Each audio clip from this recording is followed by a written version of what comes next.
right, good morning, good evening, good night. Welcome into the Nifty Q Show. We're interviewing founders, leaders, and builders in the Web3 industry.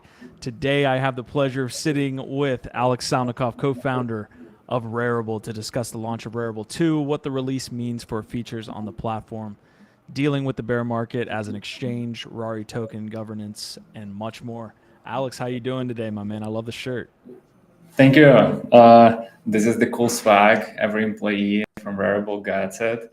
I'm doing really good today. Busy as always. Bear market is not the time when you can relax. Still, like I thought that I will be, but it doesn't work like that. But overall, doing really, really good. Happy to be here today.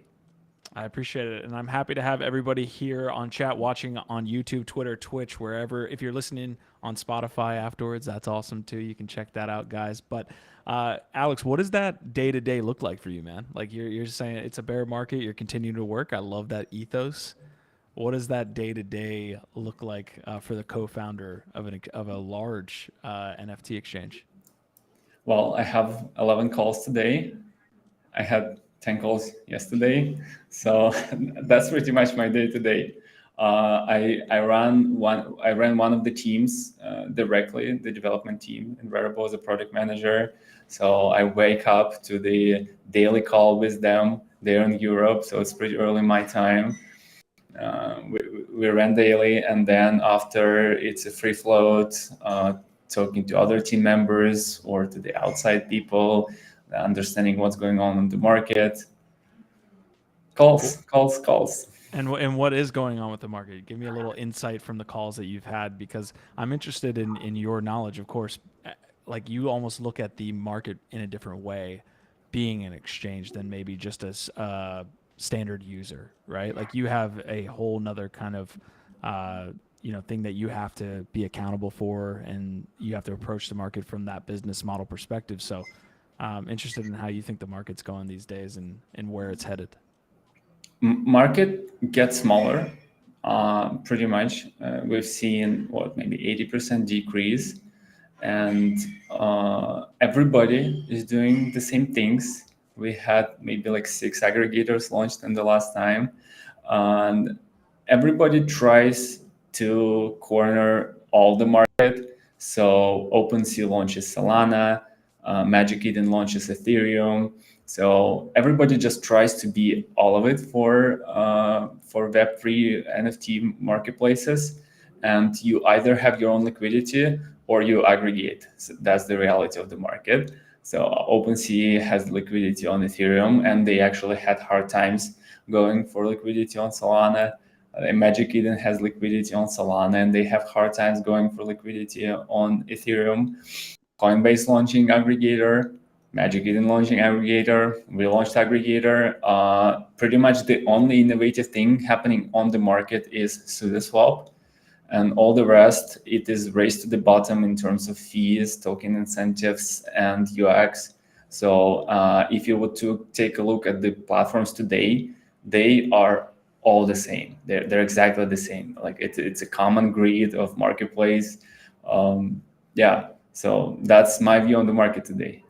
Yeah, I want to get back into, or at least into your founding of Rarible and maybe a little bit of time before that. But you mentioned the environment today being that people need to kind of race to zero or have features that kind of look similar. How do you stand out in that environment? Is that kind of the impetus of launching Rarible 2 for you? Is like we need to be able to stand out amongst these other exchanges that are trying to undercut and race to the bottom, as you said? Yeah, well, Rarible 2, frankly speaking, is the paying off the debt, so to say. So we've been behind by many features for the PFP market because we started as the art platform. So the leaderboard on Rarible was always like person-based, not even collection-based. And going towards the Rarible 2 and launching Aggregator is just like paying off that debt in front of the community. Now you can really effectively trade PFPs on Rarible, and before you couldn't.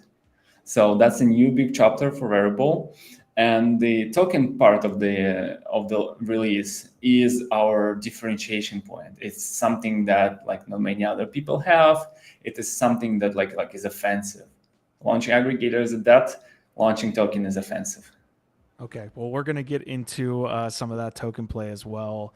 I do want to touch on your background as we hop into this discussion. People that are here watching it live, we appreciate you very much. There was something that looks like happened there on the Twitter side, so I'm not sure if we're coming through on Twitter correctly. It's part of the biz here, but we're going to have a fantastic interview, and if you guys have any questions, please drop them in there, and I will definitely ask Alex as we go into the weeds here. But Alex, give me a little bit of your background before you got into crypto, so that normie life that you had before you got into Web3, if you did have one of those.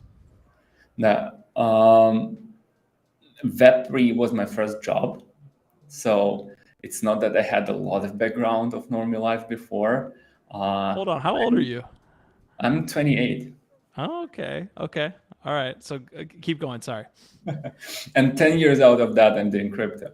So I started pretty early. It was just my education. I was in university, but before that, I'm actually from a very small town, and there was like nothing to do. Like all my childhood, it was like empty. So when I've got a computer, I started to live in the metaverse. And probably that's why it's also native to me. I started to try to earn money online, and I had hard times to actually have any means of payments, because like, oh, you need to have a passport, or your children, or your child, like you can't accept money. So I wanted like, I want to accept money, and here crypto accounts. Okay, nobody asks my passport. That's great. And then I read the Bitcoin white paper, and oh, amazing! This is the new kind of technology that is supposed to change all money in the world. Like, of course I'm in, and since then I never left. And what were you doing in like the 17 timeframe? Because I know you're saying 10 years, so that goes back all the way to 2012. There wasn't much going around back then. So what were you doing specifically in Web3 as like a job or something to make money in those timeframes? It wasn't even Web3 back then. It was just called blockchain and Yeah. Bitcoin. And whenever you asked somebody, do you know what Bitcoin is? They said, no, I never heard about that. There was a really small community of people who heard about Bitcoin and believed in it. And you couldn't do any much just to trade Bitcoin. So you like trading services. We created a trading bot that was trading on Bitstamp and MT that was the first startup that ever had. And then we started to build like a centralized exchange. And we built multiple of those, some of them on outsource, some of them as our own startups. And like that progressed to launching the company that allows you to issue ERC20 tokens in 2017, when there was a boom of people issuing ERC20 tokens.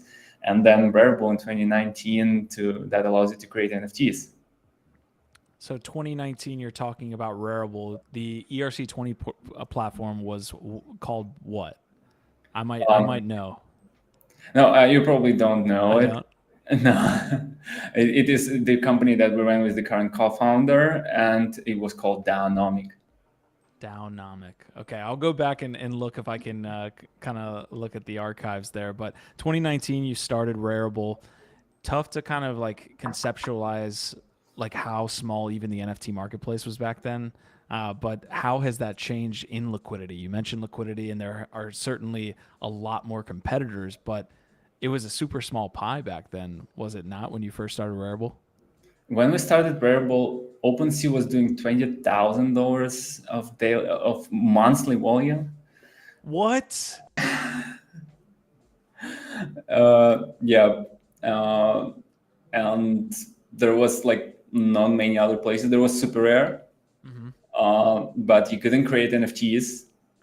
Not on OpenSea, not on Super Rare. On Super Rare, you needed to wait the wait list and get approved. So coming from this blockchain background, we thought, hey, let's just like create a simple page when you create an NFT with your wallet, and that's it. No passport, no verification. Nobody asks you if you're a real artist. Just like do whatever you want. It's a blockchain. It's a free world. Do it. So tell me a little bit about this story of Rarible from that 2019 stage. Of course, we're now what, 3 years, almost four since that time. That's wild to say out loud. As much as it is wild to say OpenSea had $20,000 in monthly volume.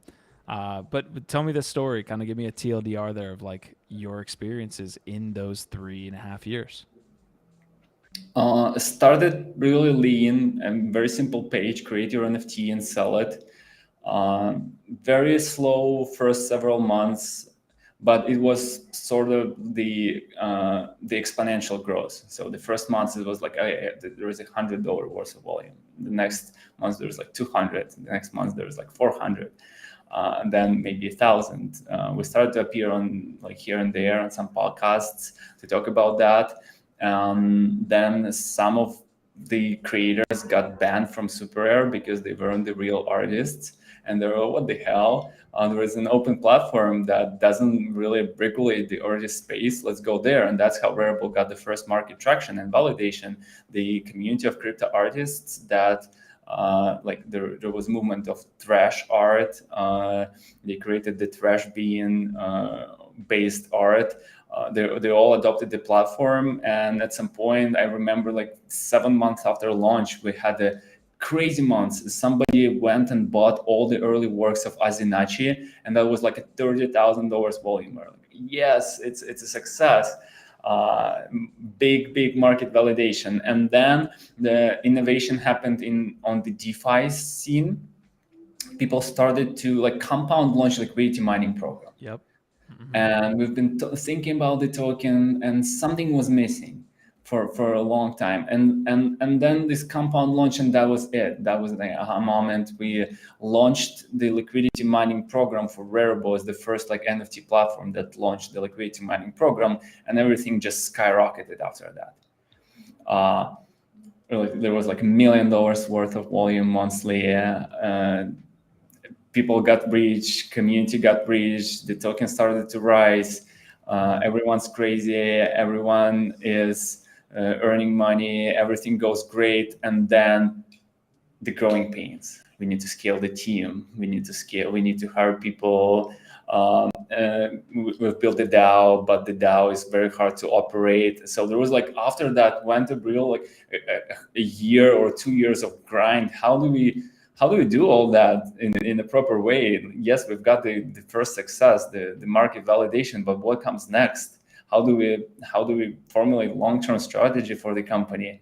All that was there. So now we see that like above 50 people team, product, biz dev, marketing, everything set up. Yeah, it's a long process. And we finally launched this new version of the token, which is right. Yeah, I want to jump into the details to Rarible 2 here in a second, which is essentially where you guys are at after that journey. I do want to have the royalties discussion a little bit, the business model discussion around being in a marketplace, right? Being an exchange, being a marketplace that lives off of, again, going back to this, mainly royalties. So how do you look at this kind of like move to 0%, where all of the different exchanges are trying to attract users and therefore undercutting each other? I feel like and when I say we, I mean myself and the community members that I'm talking with all the time, don't have the same kind of outlook because we don't own an exchange, because we don't, have to, worry about those type of things that a co-founder of a larger exchange has to worry about. So I'm just interested in your take on the royalties discussion being your position. Yeah, that's a very important question. There is multiple things going on in the market, and like bottom ground, if we try to get to the first principles, the royalties is the continuous streaming of payment that is aimed to incentivize creator to create something long-term successful. So artists, they live off royalties. And the beginning of the platform, they asked us to implement that feature a lot. We implemented flexible royalties. You could set up your own royalties, like 3%, 5%, 10%.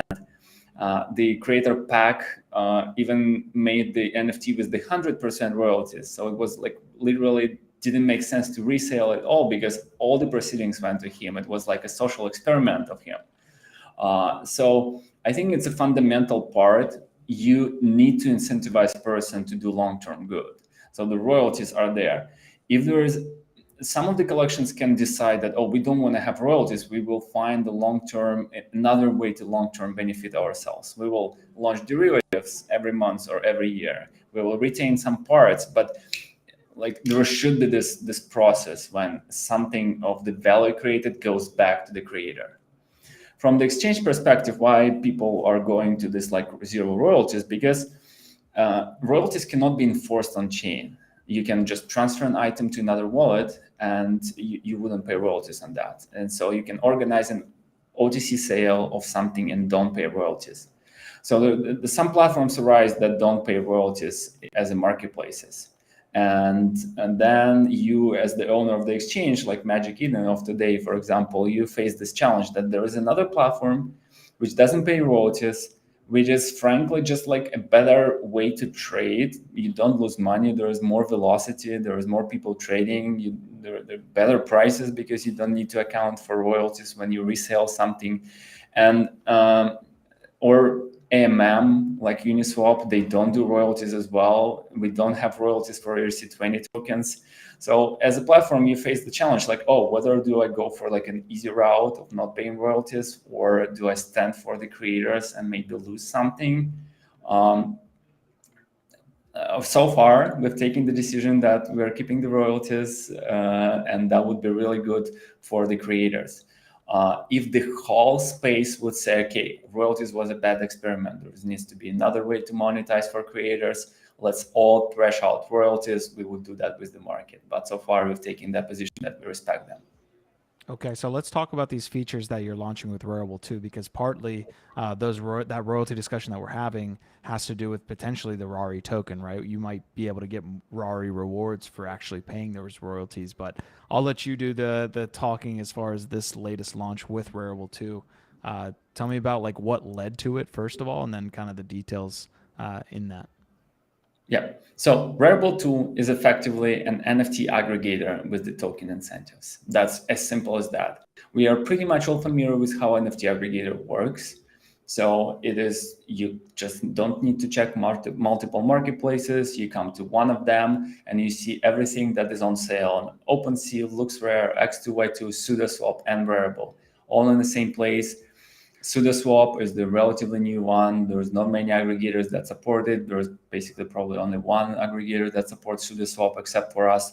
And we are innovating here on the UX level. We really put a lot of work behind this product in terms of like, if you would come to Rarible front page now, you don't even need to click inside the collection. You can buy the most cheap item from the main page. It is not hidden, so less clicks, better UX. This is the idea for the product. And best prices, of course, from everywhere. So this is the aggregator part. Now, token part. That is kind of very deep, gamified layer of everything on top of that. So if you use aggregator, you get your royalties back in the form of RARI token. So it is directly better to use aggregator than going even to the direct marketplace and buy through that, because you're getting royalties back. And that's the one part. Then the second part, you're getting RARI for listing inside Rarible order book, inside our own order book. So these two parts, this is like buyer incentive, seller incentive. It is better to use Rarible platform. Then there comes the next layer. It would be too low of the incentives if we apply them to every collection. So we choose only 5 collections that is getting these rewards. Today it is like Neolinks, Ledger Pass, Street Machine, Doodles, and what was the 5th one? I forgot. Cybercoms, of course. Why 5? Why cap it at 5, or why go more than 3?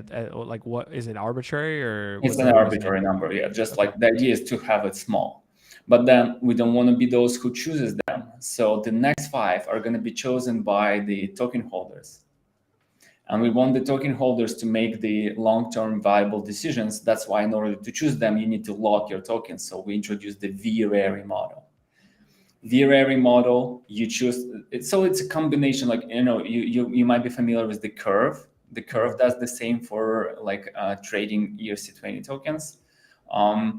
So yeah, token holders select 5 collections, and these 5 collections getting rewards for buyers and sellers. And that is the core idea of the rewards behind the aggregator. I want to touch on this aggregator concept, right? You're taking in all kind of a kind of overview of the market essentially, but I'm assuming that there's some cons between, you know, pros and cons between doing this aggregator exchange. You guys have essentially moved away from just being Rarible, just showing what's on the platform, to now showing everything. What are some pros there and what are some cons there? I know essentially what you're saying is, like, to be pragmatic, we have to do this in order to kind of survive in this market, but I kind of want to get a little bit more detail as it comes to like moving towards this aggregator as opposed to just being Rarible.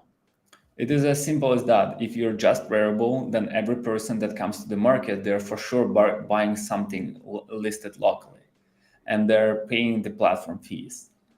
If you are an aggregator, then the person comes and there is a chance that they buy something else, and we don't monetize these aggregated orders. If you buy something from Rarible, we even pay you for that. We don't monetize that, so we don't earn on that.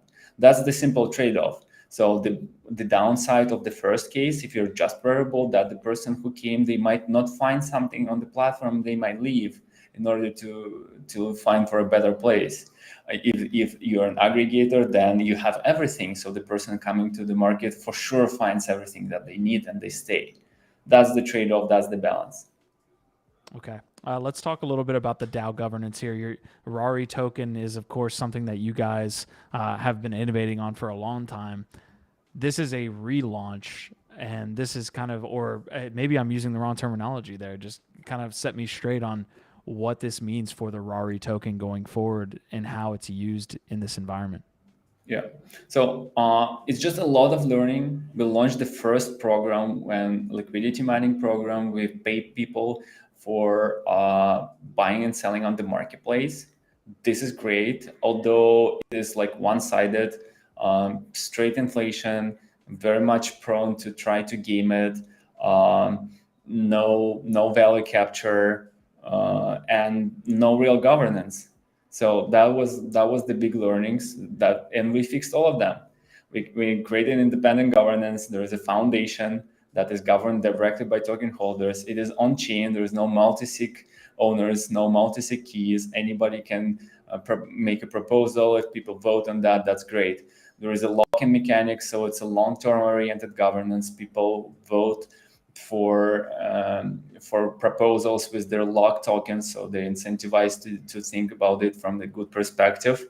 There is value capture in terms of RARI Prime program. If you want to trade with zero fees on marketplace, you need to lock 100 RARI. So there is a backward mechanism, not only inflation, and there is a better inflation that can't be gamed because we pay only for royalties paid, so you can buy from yourself. If you buy from yourself, you paid royalties, you got them back, you're net zero. It's not like wash trading like with other marketplaces. Mm-hmm. So yeah, just straight up better program with everything fixed that was broken. I love that. How much of your guys' discussion on kind of a weekly basis or maybe a monthly basis is looking at the competition, or do you kind of just say, hey, this is what we're doing at Rarible, and let's see how we can be better, as opposed to kind of looking at how can we compete with Magic Eden or OpenSea? Again, I'm just trying to get in the mind of someone who's running a NFT marketplace. Yeah, very much of that is looking just at what community thinks, because frankly, it is not that we provide you a service. It's not that you come and buy something from Rarible. You come and you buy something from another person that is also using Rarible. So it is the platform, it is the forum for other people to interact with each other. And in that way, it's not that we can eliminate this competitive question. Like the ideal scenario is when people interact with each other on your platform versus people interact with each other on the other platform, right? It's not that, oh, I built this amazing product, I don't care what everybody else doing, I'm doing this product, I'm selling that product.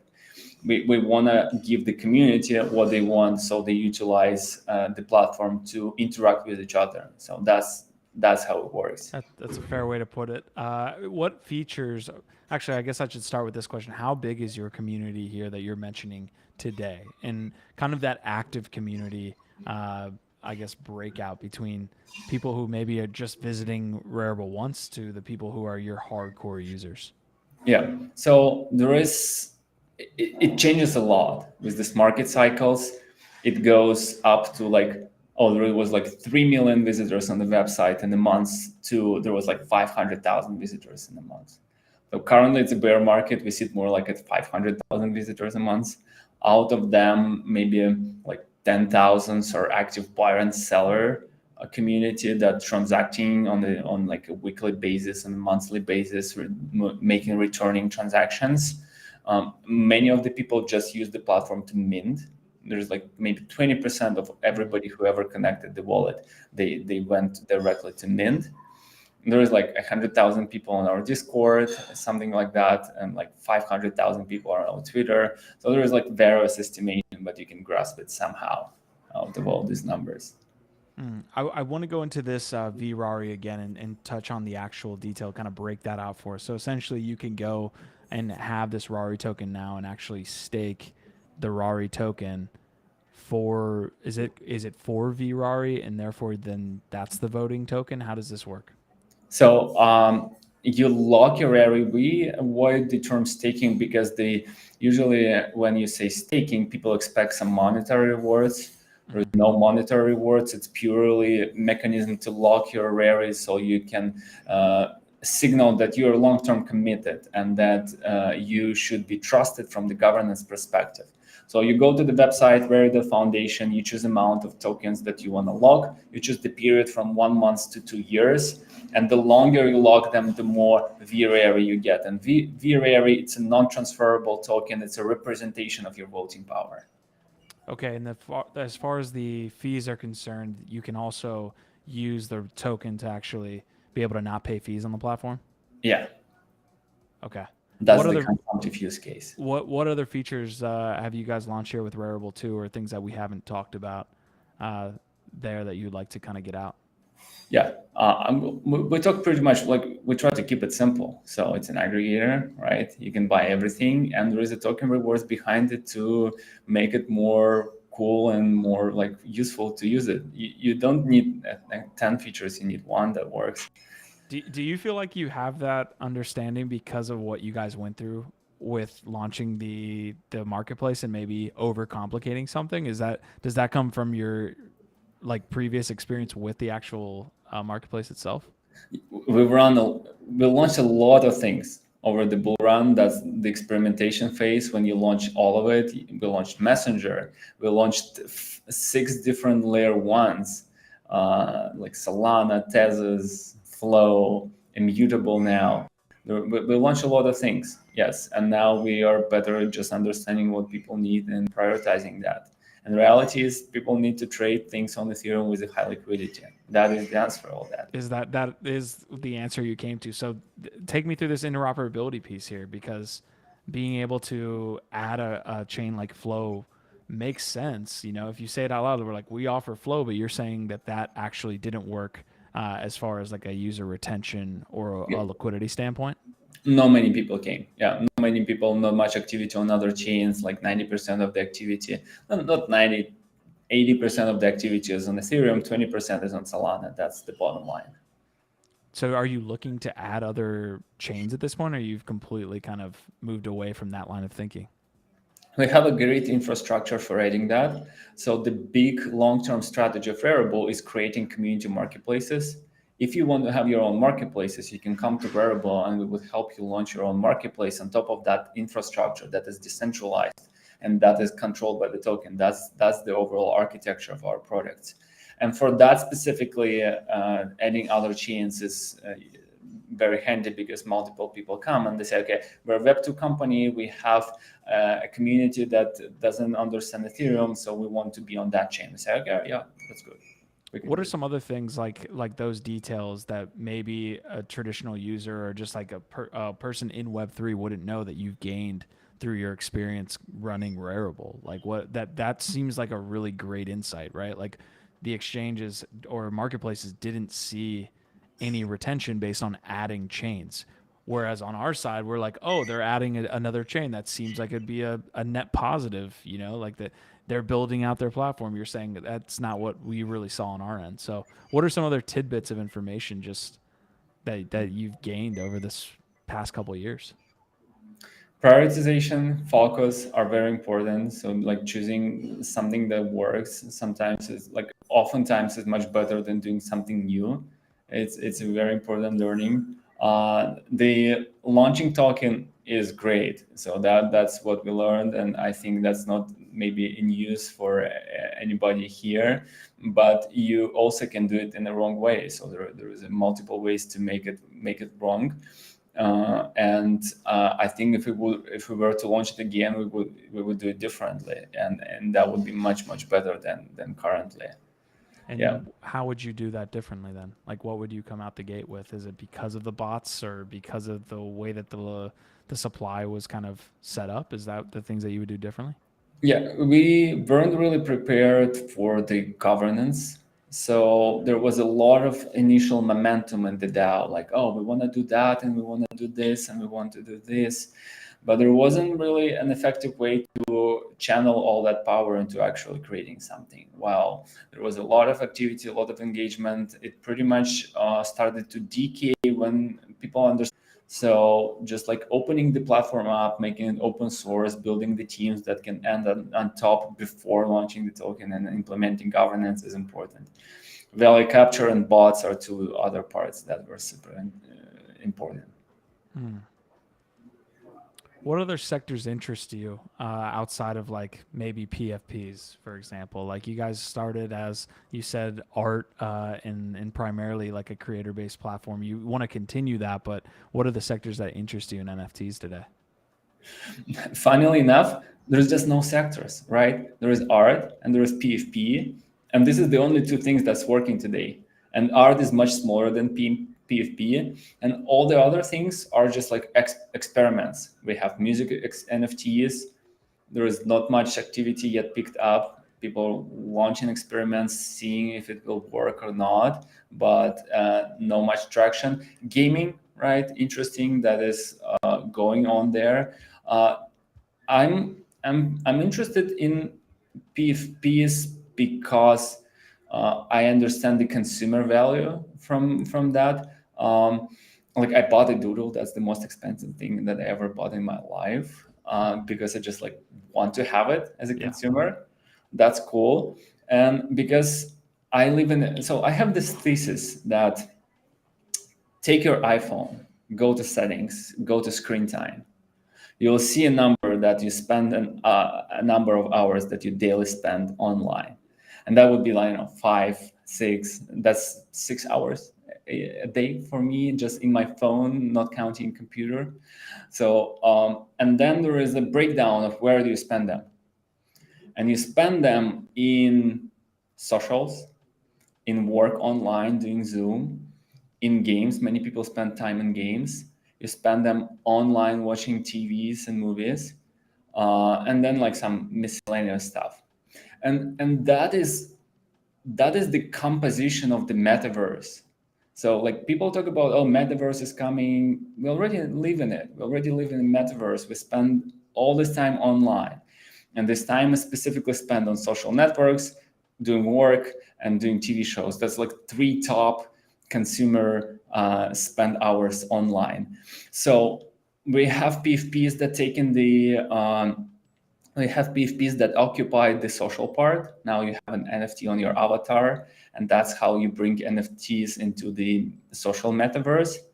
We haven't seen any NFT in work. I would love to see, I don't know, maybe, I don't know, like a digital wearables for your Zoom calls, or a whiteboard for your Zoom calls, something for your Zoom calls. And we haven't seen something for the TV shows. We've seen the Love, Death, and the Robots to implement 9 QR codes that you need to scan to get some NFTs. But I expect many more NFTs to be in the TV shows and movies.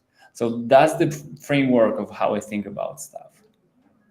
A lot of use cases you mentioned there for the technology that we're kind of looking at every day. What's going to hold us back to get to that next cycle, or what's going to be that impetus to get to this next cycle where we gain more interest, where we see those flows? I mean, you were talking about being in crypto in 2012. You've seen now 3 or 4 separate cycles. What's going to be the impetus for the next run up? Is it going to be like a major use case? Is it just going to be waiting out the macro environment? What's your kind of thesis there on when we see that next cycle? Roughly, we usually operate at 4-year cycles that are coincided with the how many years you need to develop a cool technology, and it is roughly the same time that Bitcoin halving takes to have. So, like it is surprisingly correlated to Bitcoin halving. Yeah. Is it that easy? Is it just like, oh, wait for the next Bitcoin halving? Yeah, but in the same time, for the next Bitcoin halving, what we'll have? We will have layer 2s. We will have the blockchains that are instant finality, that you just click and it works. We will have like just the better on ramps, like from you get your money from the credit card, from your bank account. We'll have better wallets. So it is there is the infrastructure use case cycle that is happening. The new infrastructure gives you new use cases. So the high throughput internet gave us YouTube, and before that it wasn't just possible. So the same stuff, the high throughput blockchains will give us gaming or something social on chain that wasn't possible before. During this bull run, we didn't have a fast blockchain really. There wasn't any fast blockchain that just works. You click a button and that's it. It wasn't until the tail end. Yeah, gas fees. So for the next halving, I think the halving will be catalyst of prices, and at the same time we will have the fast blockchains that will give us new use cases that never been possible to do with that blockchains. Past Rarible 2, past this launch, right? How does Rarible make itself stand out over that 2, 3, 4, 5-year time frame? Like, what strategies are you guys talking about that you can tell me that is going to make you guys viable long term? You mentioned having so many competitors. Marketplaces are certainly an awesome business model. We've seen it across, even the ERC20 cryptocurrency space. Like, they make money, but at the same time, how do you stay viable when there's this many competitors? Yep. The next big step in Rarible future is Rarible Business. So not many people know that, but you can create your own marketplace on Rarible today. There is a button. If you own a collection, you can create a marketplace for that collection specifically. And we launched already like 700 marketplaces. We also helped like other companies to build these marketplaces for them.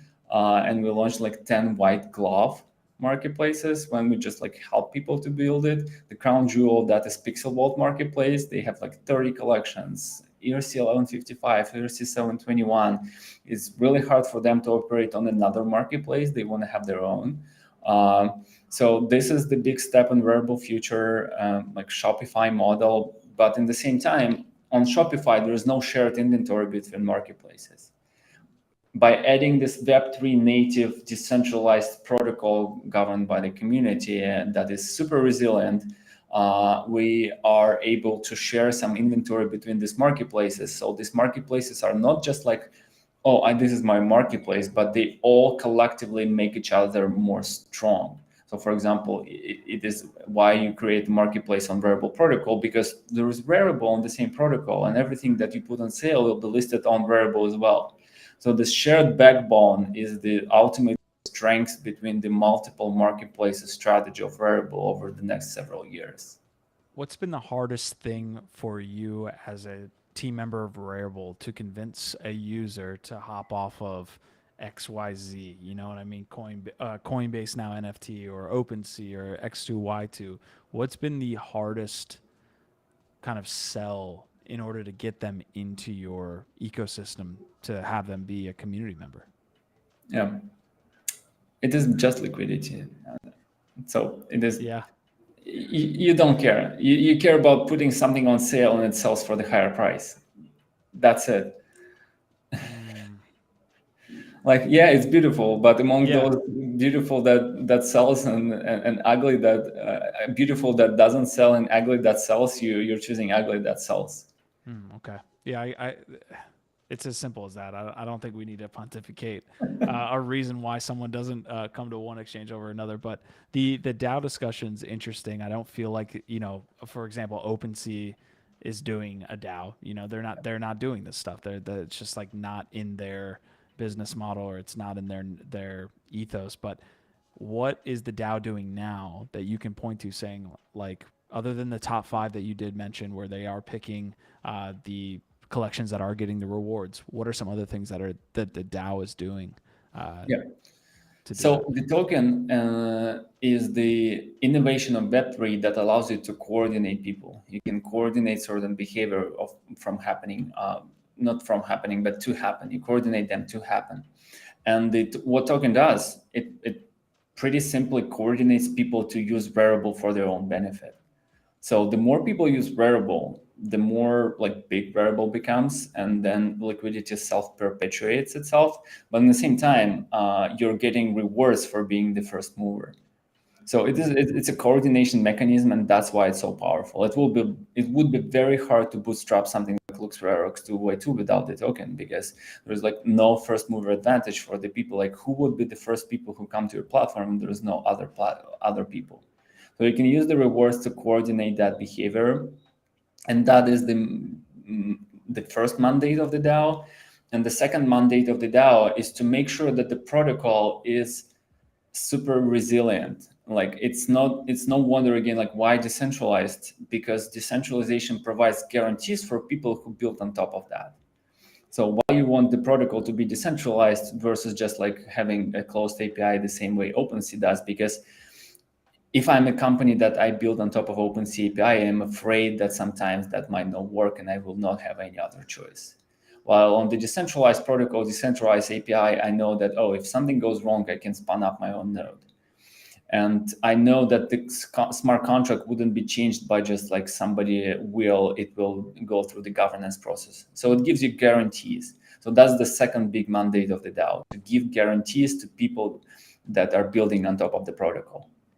I'm interested in your take on regulation and how that affects marketplaces. Obviously, NFT projects in general, crypto projects in general, all kind of have to be wary, quote unquote, of this regulation. As I paint a broad stroke here with that terminology, but I feel like you would have a certain amount of insight being a marketplace, right? I feel like you guys, one, are a larger entity in the space and therefore probably have more conversations around regulation.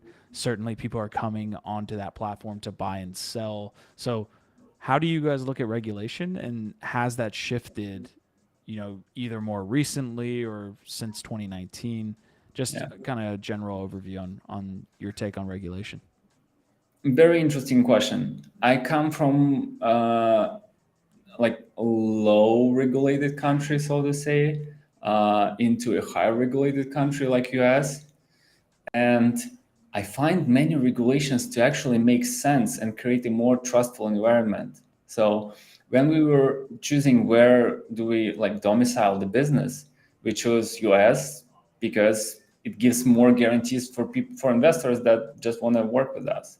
So in that sense, while being very pro like openness, decentralization, and like regulation, like absence in blockchain, I very much understand how it helps if it doesn't give you a lot of overhead. So for example, like KYCing every your users is just like deadly for the business, because people just wouldn't do it. There is multiple Web3 banking startups that have failed because of that, because like it's too high of a barrier.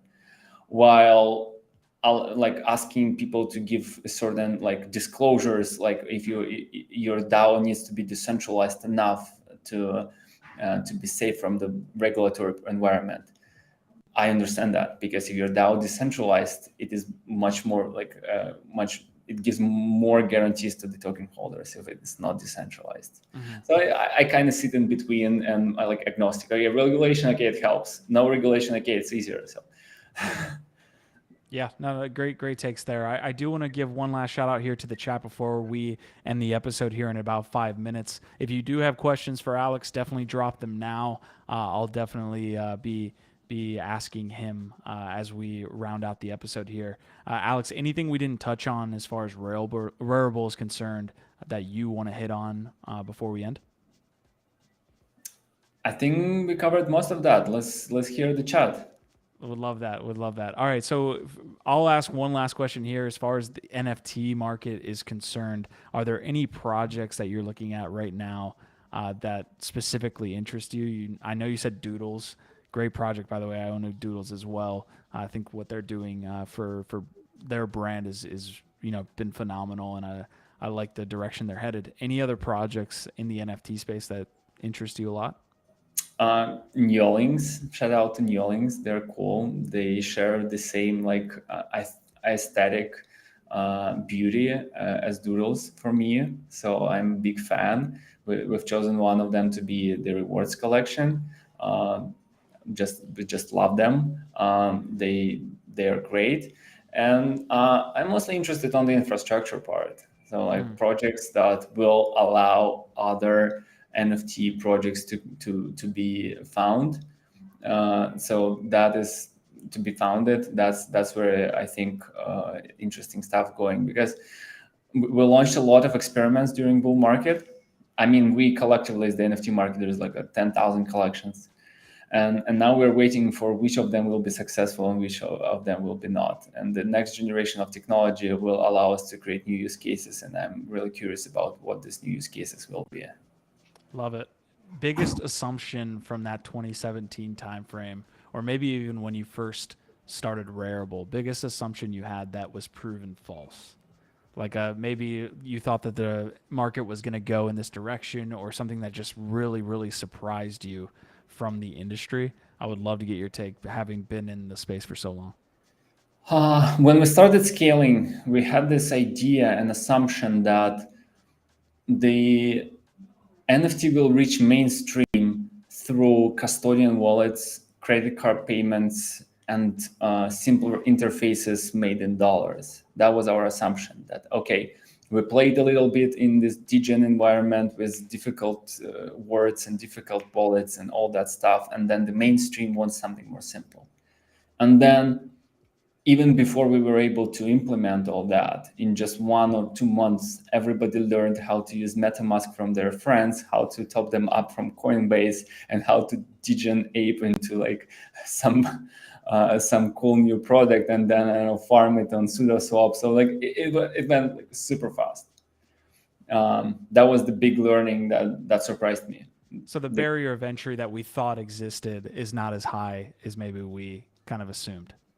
Yeah, it's non-linear, so there's like it's still high, but many people were able to jump it much more fast. But in the same time, we might come back to the same question again when we try to adopt a new set of people into that. Okay, maybe the broadest question you're going to hear today as we wrap up. Asmodai, who's a big GameFi community member, loves the gaming space, loves the metaverse space. He's asking, how do you feel about the metaverses? And I know you touched on that a little bit, but if you could break that down again, I know it's kind of a general question, but how do you feel about the metaverses? My one of my colleagues, the Andrei the Daronichev, the founder of the Optic, the firm that is doing the detection of copycat NFTs, he said to me that metaverse is the rebranding of internet. It is effectually the same thing, but now everybody like internet is boring and metaverse is cool. So I very much agree with that statement, and I think that like I love internet and I love metaverses. I live inside them for the past 20 years of my life, and I've been nomad for 3 years, and so it's my homeland. I love that. I love that answer so much. Last question I have before we round out, Alex. How does Reddit NFT, like this launch, this kind of craze that we've seen kind of pop up here over the last, I would say 2 months, but really over the last 48 hours, how does the Reddit NFT marketplace or Reddit NFT platform look to you? Does that affect Rarible at all? Is it a good thing for the space? Like I'm interested in what you think about this Reddit NFT move. Of course, adoption is a good thing for the space. The more adoption there is, the better. And the Reddit was able to crack a little bit more of the mainstream with Polygon, fast blockchains, absence of the gas fees. So they did great. Amazing. Good job. Awesome. All right, guys. I was sitting here with I am sitting here, but I was sitting here as well and had a great conversation with Alex Salnikov, co-founder of Rarible. If you didn't catch the full episode, of course, you can press that little replay button right next to the like button too, if you want to hit the like button while you're on your way there. But we also have Spotify and Apple Podcasts if you're interested in the audio version. Those will come out about 24 hours after our editor gets to put his hands on it. But any last thoughts here, Alex? You want to get out any thoughts to the community here? I appreciate you being on today, by the way. Like LFG. Awesome, man. LFG, let's fucking go. I will see you tomorrow on NFT Live. Appreciate you guys so much. Thank you for tuning in to the Nifty Q show. We'll be here next week with Avagachi. Going to be a good time.